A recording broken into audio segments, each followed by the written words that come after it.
Hello दोस्तों, तो आइए सेकंड वीडियो में आप सभी लोगों का स्वागत है। हम लोग स्टार्ट करने वाले हैं बेसिक अकाउंटिंग टर्म्स। यानी जब भी आप अकाउंट्स पढ़ने जाओगे तो सबसे पहले आपको बेसिक अकाउंटिंग टर्म्स के बारे में जानना पड़ेगा कि बेसिक अकाउंटिंग टर्म्स क्या होता है। सबसे पहले आप सभी लोगों से रिक्वेस्ट है कि अभी तक आपने चैनल को सब्सक्राइब नहीं किया है तो प्लीज़ चैनल को सब्सक्राइब करिए ताकि आगे आपको बहुत सारे एजुकेशनल और इन्फॉर्मेटिव वीडियो आपका मिस ना हो जाए। तो स्टार्ट करते हैं हम लोग बेसिक अकाउंटिंग टर्म।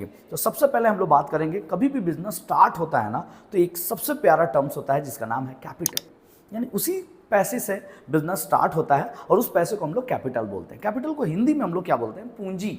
ठीक है, और बोला जाता है कि capital is a blood of business. किसी भी बिजनेस का ब्लड होता है कैपिटल। तो कैपिटल के बारे में बात करते हैं कि कैपिटल होता क्या है। ठीक है, कल को आप सवाल बनाओ और वहां कैपिटल आ जाए तो फिर आप कंफ्यूज ना हो कि कैपिटल क्या होता है। तो capital is an investment made by the owner. अगर हम इस कंपनी के मालिक हैं तो हमने जो भी इन्वेस्टमेंट किया है इस बिजनेस में वही तो हमारा क्या है? कैपिटल है। नेक्स्ट टॉपिक पे आते हैं। आशा करते हैं कैपिटल आप समझ गए होंगे।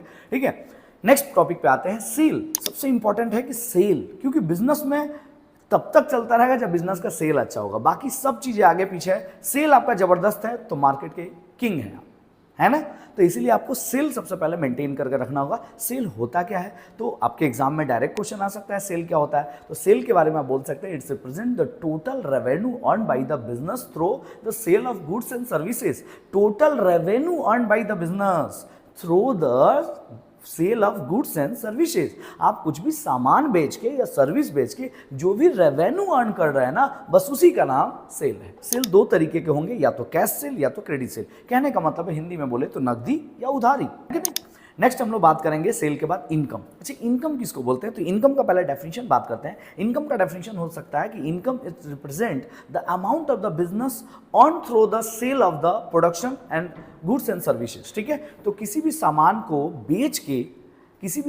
बेच के जो भी अर्न कर रहे हैं वो आपका इनकम है। लेकिन इनकम सिर्फ बेचने के अर्न करने वाला ही इनकम नहीं होता, और भी कई तरह के इनकम हो सकते हैं। जैसे rent receive, commission receive, interest receive, discount receive, ये सब भी तो आपका इनकम है। तो आप बोल सकते हैं कि it's also including the rent receive, interest receive, commission receive, bad debt receive, ये सारा चीज भी इनकम है। तो इनकम का एक्चुअल मतलब क्या होता है? रेवेन्यू। सेल के द्वारा जो रेवेन्यू हो रहा है वो आपका इनकम हो सकता है। और इसके अलावा और क्या क्या इनकम हो सकता है? तो आपका इनकम हो सकता है ना, मिसलेनियस पार्ट हो सकता है जैसे interest receive, rent receive, bad debt receive, commission receive, discount receive वगैरह वगैरह। नेक्स्ट हम लोग बात करेंगे एक्सपेंसेस। बहुत ही इंपॉर्टेंट रूल है एक्सपेंसेस। बिजनेस में सबसे इंपॉर्टेंट होता है एक्सपेंसेस को कंट्रोल में रखना, और एक्सपेंसेस को किस तरीके से खर्च कर रहे हैं वो जरूरी है। तो सबसे पहले आता है डेफिनेशन कि एक्सपेंसेस क्या है, क्योंकि बाद में आपको बहुत लंबा चौड़ा एक्सपेंसेस का लिस्ट मिलेगा जिसमें टेलीफोन एक्सपेंसेस, ऑडिट फीस होगा, प्रिंटिंग स्टेशनरी होगा, पोस्टेज एंड टेलीग्राम होगा। एक ऑफिस को चलाने के लिए बहुत सारे खर्चे लगते हैं ना, जैसे इलेक्ट्रिसिटी का बिल हो सकता है, स्टाफ का सैलरी हो सकता है,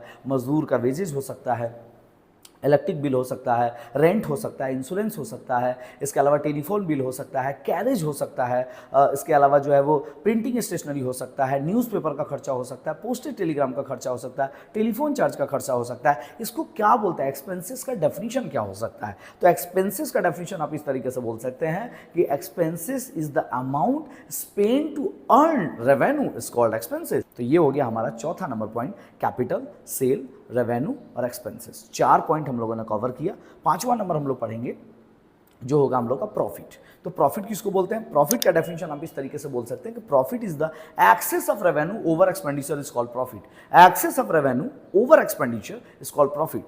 मतलब सर, मतलब कि जब आपका एक्सेस ऑफ रेवेन्यू हो जाए, यानी आपका इनकम ज्यादा हो जाए खर्चा से, तो समझो कि आप प्रॉफिट में हैं। तो excess of revenue over expenditure is called profit. तो सर लॉस का डेफिनेशन क्या होगा? आप बताइए। क्वेश्चन को क्या करिए, जो डेफिनेशन हमने किया उसको क्या करिए? उल्टा करिए और क्या लिखेंगे? Excess of expenditure over the revenue. Excess of expenditure over the revenue, यानी आपका खर्चा ज्यादा हो गया इनकम से तो भैया आप लॉस में चले गए, है कि नहीं? सीधा सीधा बात है, इसमें ज्यादा समझाने वाली कुछ है ही नहीं, है कि नहीं? प्रॉफिट में खर्चा ज्यादा, इनकम ज्यादा खर्चा कम, तो प्रॉफिट। और लॉस में उल्टा कर दीजिए, लॉस आ गया।